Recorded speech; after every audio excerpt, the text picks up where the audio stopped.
Record. In Torah, in the Torah, Bichlal in general, this is a Sicha in Likuti Sichas alef. In Torah Bichlal, in the Torah in general, and in Torah Shebechtav Befrat, and especially in the written Torah, the 5 books of Moses and the prophets, and Yeder Vort, especially the 5 books of Moses, is Yeder Vort and Afilu Yeder Os. Every word and every letter bediuk is exact. On ois gebracht, and it is brought. Ois gerechend, I'm sorry, and it is exactly, how do you say, reckoned out, exactly appropriate, apportioned. And that's the word. And everything is exactly apportioned out. Every letter is exact in the Torah. Feel halachas, there is, in fact, there's a lot of laws in the Torah. Feel halachas, very learn from one word or even from one letter from the Torah. Right? You say in the Gemara in Kedushin, so many laws are just learned out from one letter in general in the Torah. Me, the et, right? Learn the whole laws, rules of laws. And so not just the Torah, the ideas of the Torah are true, but also the words of the Torah and even the letters of the Torah are true. What type of truth are they? What does it mean? And it means that this is exactly what God wanted. Why did God want this? I don't know, but the fact is it's exactly calculated. Everything is in its place. Every single word is important. From deswegen, even though it's every important from deswegen, but nevertheless, Vert in the Parshios, there are in the portions of the Torah.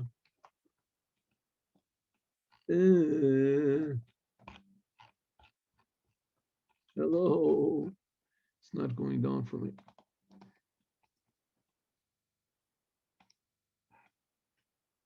Oh.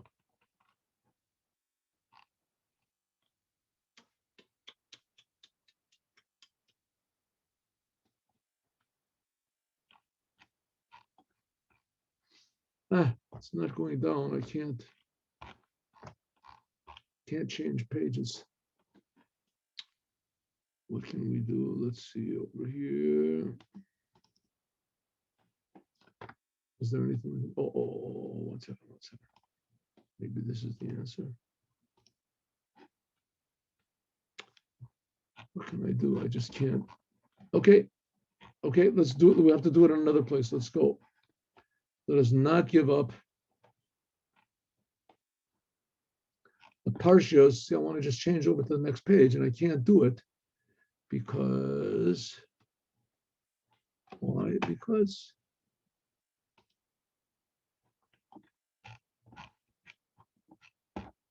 see, it won't allow me to go all the way down. Terrible. Okay, I have to go to another place. Please excuse me. Let's just do this. Here we go.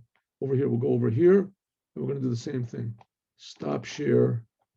Go over here. Watch this. This is going to take me less than 1 minute.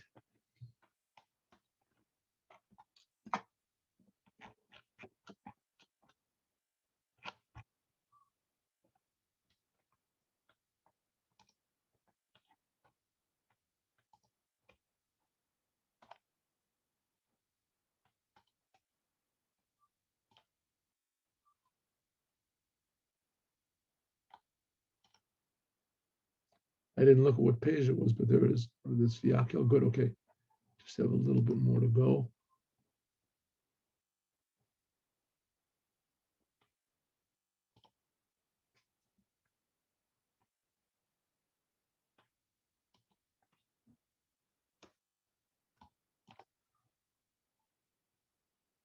Good. Oh, so we got to. Here we are. Wonderful. See, I told you.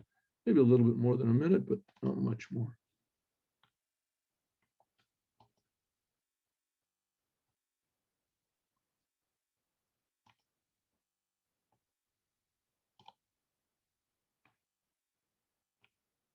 There we go. So if every letter of the Torah is very, very exact, right? Very exact, So in Vayakhel and Pikudi, we see that there is repeated the the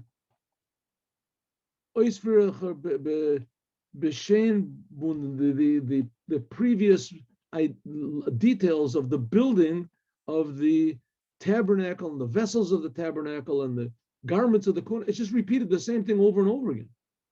Velchazain and Shoin, it already was written previously in the previous portions.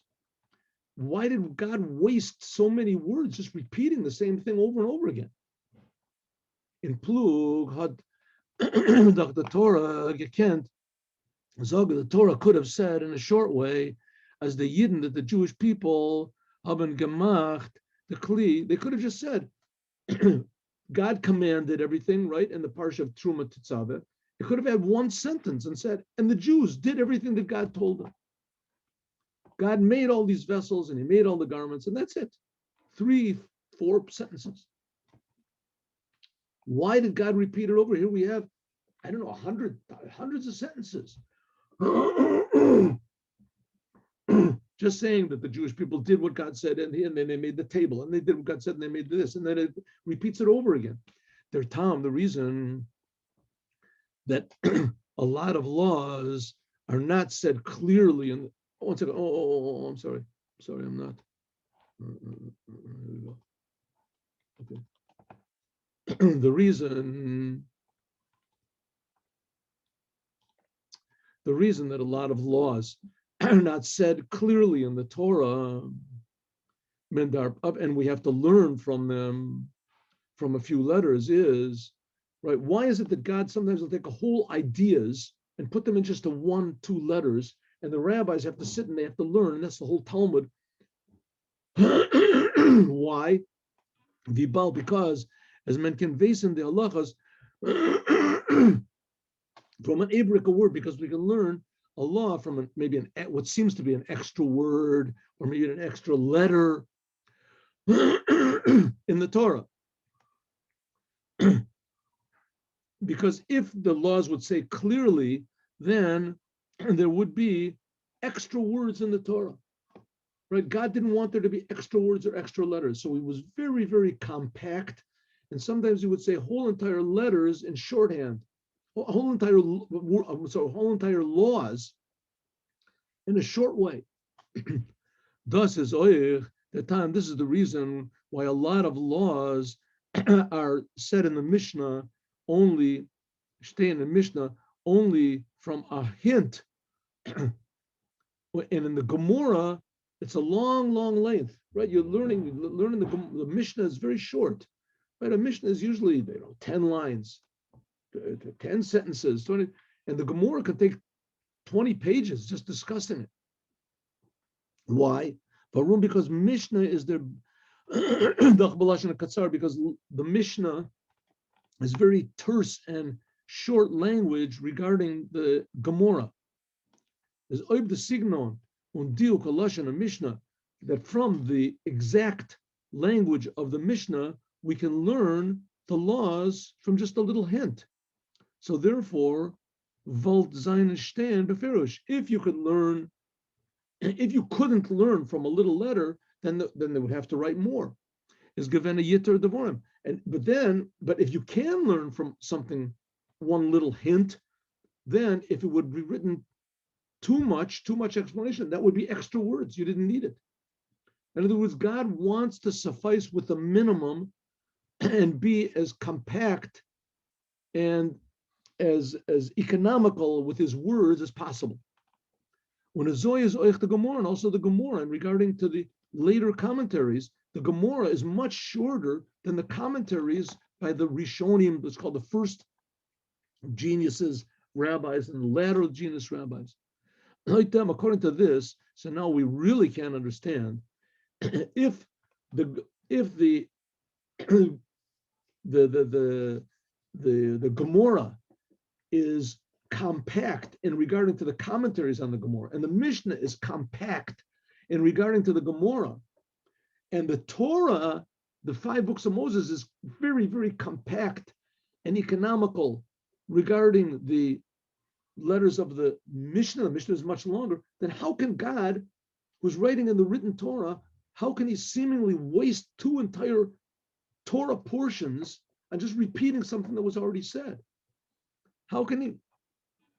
And Vayakhel-Pikudi is mostly just a repetition of what we said before. The answer is oif dem selbe Weg wie der Terutz was wird gegeben auf ähnliche Kasche.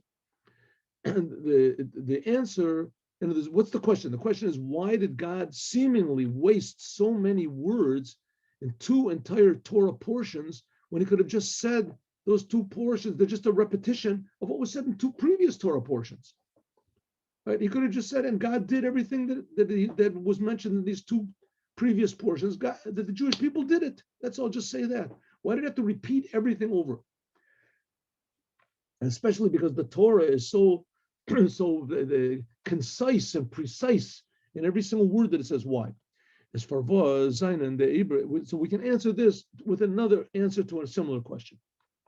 For was Zainen Ibr Gechazer geworden, the Karbanas from the Nesim and Parshas Nasi, 12 Mol mit alle Pratim. Okay, we're going to learn the fourth book of the Bible is called Numbers, right? Numbers. And in the book of Numbers, like the second, third portion in the book of Numbers is Parshas Nasi. Parshas Nasi talks about how after the tabernacle was built on the 10th day on the first day of Nisan, then they started using it. Then all of the leaders of the tribes, they all brought inauguration offerings, right? 12 days of inauguration offerings were brought. We say that the religious people say it in their prayers, after the prayers from Rosh Chodesh Nisan. What did the heads of the tribes bring to inaugurate they all brought exactly the same thing. They brought exactly the same thing. They brought a certain number of sheep and a certain number of goats, and they brought gold and they brought silver, but everyone brought exactly the same thing. 12 tribes. And in Parshas Nasi, it repeats 12 times the exact same thing. The only thing that changes is just the name of the leader of the tribe that brings it. It's a whole paragraph, right? And it's exactly the same words 12 times in a row. Now, why would God do such a thing like that? Is repeat 12 times in a row. It's the second chapter, I'm sorry, of in the book of Numbers. And why would God repeat it over? So the reason is their terutz oif them. The answer is as yeder nasi, that each one of these heads of the tribes had by zayin korban oif katan ander inyanim. They brought the same thing, but each one accomplished something a little bit different. Andra hamshachos, different blessings from God. Vis is marumas, like it's in, which is hinted at in the Midrash in Parshas Nasi. And the Midrash over there is talked about what exactly was accomplished by this head of the tribe, and what was accomplished by this head of the tribe was accomplished. Each one accomplished something different, and he did the exact same thing. Therefore, can it stay in Torah? Therefore, it did not say in the Torah. Azer had gebracht azoi vider friedek nasi. It didn't say in the Torah that here are the 12 tribes. Each one brought, and then bring the list of what they brought. List it one time. That's enough. No, it had to say each and every one the exact same thing, repeated over and over again. But room because yeder einer, each and every one drew down something different. Al derech zeh, we can also understand another question, which is in Parshas Vayakhel-Pikudi. Just incidentally, I'll say this same thing with prayer. Every day in our prayer book, we say the exact same thing. We say the exact same thing in the days of the week. The same exact prayers. Why say the exact same prayers every day? Maybe say something different every day. Or maybe break it up. Break it up. Say it. Well, 1/7 one day or 1/6. And it says no, because every day you say the same thing, yes, but you accomplish something different. Every day something else is accomplished. This is if you pray with your heart. It's like telling your children that you love them, right? Tell the children, I love you, I love you. Right? The child doesn't get tired of it. He doesn't get tired of it. Right? Every time he feels it's important. Right? It could be that maybe he gets used to it a little bit, but still, if his parents say it in a real way, that it appreciates every time you say it. Similarly, Ken Menfar Enfer, we can also answer the question regarding here. The Mishkan, which God told the Jewish people, which God told Moshe to make, Vi Ervert Bar Beshriben in Parshas Truma Tzave, God told Moses to make the Mishkan and all of the vessels that are in it and all the garments. When they say then Truma Tzave, right? That was 2-3 weeks ago. Und der Mishkan was the Yidden haben gemacht, Leut wie es wird erzählt, and the Mishkan, like it says in Parshas Vayakhel-Pikudi, that's when they actually made it. Zayin and Maram is at Tzvei Bezundur Mishkanos. It's talking about, even though it says basically the same thing, but it's talking about two different holy temples. Like the rabbis say, Mishkan Lamata, Mishkan Lamayla. There's what's called the physical holy temple, and there's what's called the spiritual holy temple. And they're corresponding one to the other. And therefore, rechen der ois the pratim nachamol. Therefore, it says it another time. It repeats it because it's repeating, but it's repeating a different thing. And even though that they are corresponding one to the other, but nevertheless, one is the spiritual holy temple and the other one is the physical holy temple. But pratius, what about the details? The vessels and the Mishkan and the garments of the Kohanim, they were first of all, they're primarily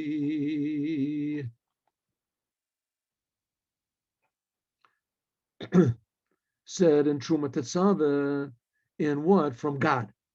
And to Moses, Rabbeinu. This is the highest of the highest. God spoke to Moses. Why? Because it's highest. Because who was listening to it? It was Moses. Moses was the highest human being ever. He was what's called a soul from Atzilus, the highest of the worlds.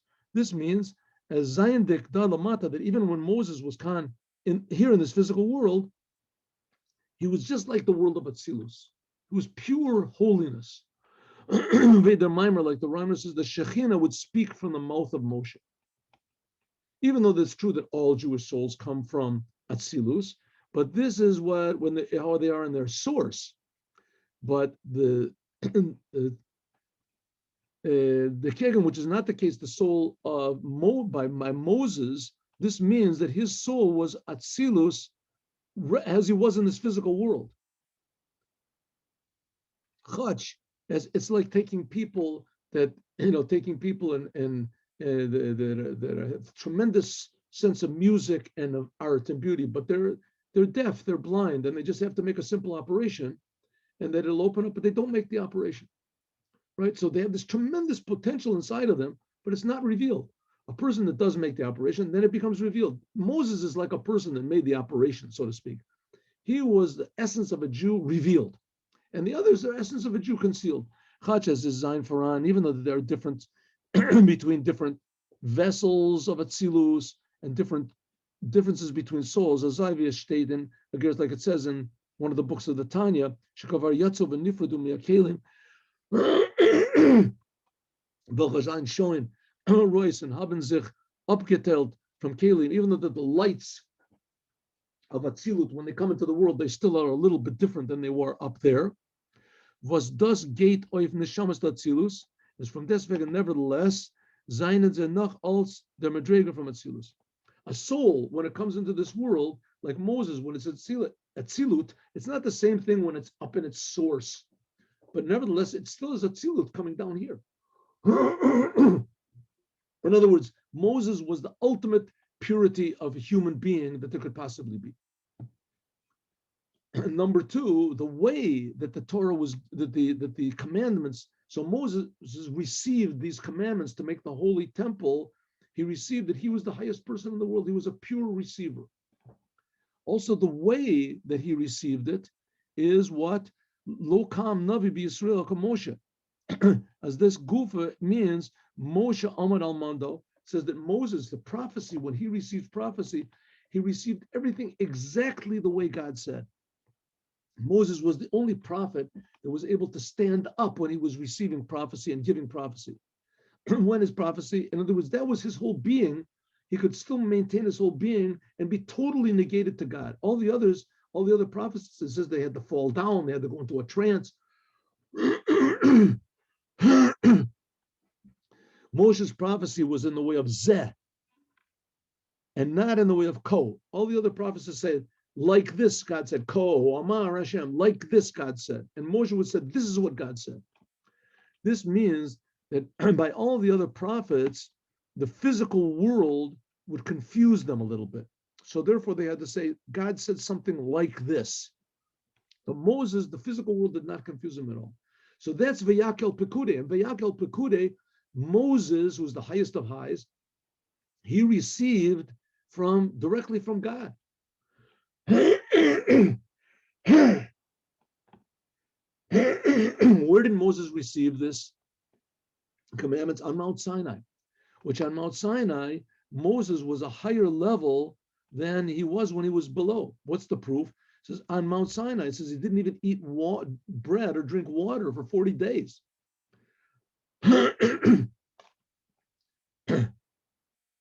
Even though that Moshe, when he came down from the mountain, he did eat and he did drink, but nevertheless, the commandments that he received to build the tabernacle, this was when he was on Mount Sinai, so it was in his highest, purest state.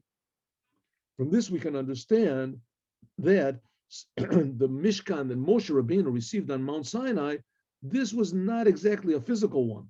This was the Mishkan, we're talking about the spiritual temple we talked about. But the vessels of the Mikdash, of this, the holy temple, and the tabernacle, and the garments of the Kohanes, which were written in our portion this week, Vayakhel-Pikudi, these are already physicalized. These are already physical. They were not directly given to Moshe. This is what Moses gave to the Jewish people. And this, which the majority of the Jewish people do not come from Atzilus. And also, it wasn't given on Mount Sinai. These commandments were given to the Jewish people here in the physical world. And the temple that was talking about here was actually physical gold, silver, and copper. Oh. So now we can understand a little bit why everything is repeated over. Because in a way, it's not really repeating it over again. The first time, in Truma and Tzave, that was how God gave Moses the commandment up in heaven when he was on Mount Sinai. That's talking about the spiritual, ideal, holy temple in heaven. And when Moses, in this week's two parshas, Vayakhel-Pikudi, where everything seemingly is repeated, well, it's not really repeated. Here it's talking about the actual physical holy temple built here by physical, normal Jews in this physical world. So if so, we have the idea of the potential. That was what Moshe received on Mount Sinai, and the actual, which is what we've received here, as we'll talk about more, God willing, tomorrow. And now let's do the Yom Yom. Excuse me.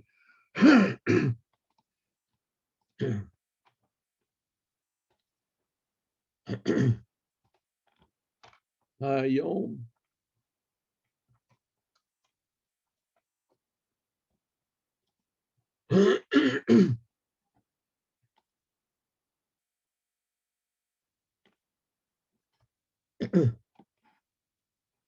Okay, we Hoshin, and we say after the song of the day on the weekdays and etc. The Chassid Reb Mordechai, that was the first udder. Here's the second udder. The Chassid Reb Mordechai Horadacher said the first thing that we heard from the Alter Rebbe when we arrived in the city where he was, Liazna, was what is forbidden is forbidden. What the Torah says you can't do, you can't do. What is permissible could be unnecessary. What is the things that are optional could be unnecessary. Right? The Torah says that you can eat, so it's permissible to eat a lot. You want to eat a lot, you can eat a lot. Right? Maybe it's not necessary. Right? It says that which is permissible, you can. So it says, Darvman, it's not, you don't need to do it. Just because it's permissible, in other words, it's optional, doesn't mean you need to do it.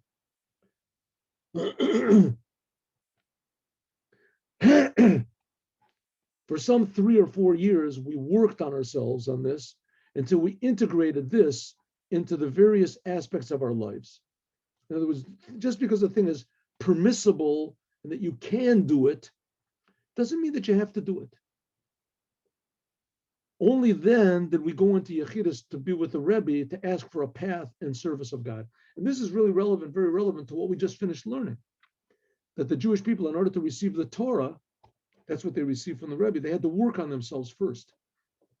They had to do Sfirat HaOmer and eat matzah and humble themselves. So how do you humble yourself? To know that every urge that you have and every thought that comes into your mind and every impulse that comes into your heart, you don't necessarily have to do it. You don't have to. You can analyze it. Just because you feel something doesn't mean that that thing is right. As we'll talk about more, God willing, tomorrow. See you tomorrow at 8:15, and we'll continue this beautiful mimer from the Torah Or about serving God in the Holy Temple. Have a good day with Mashiach now.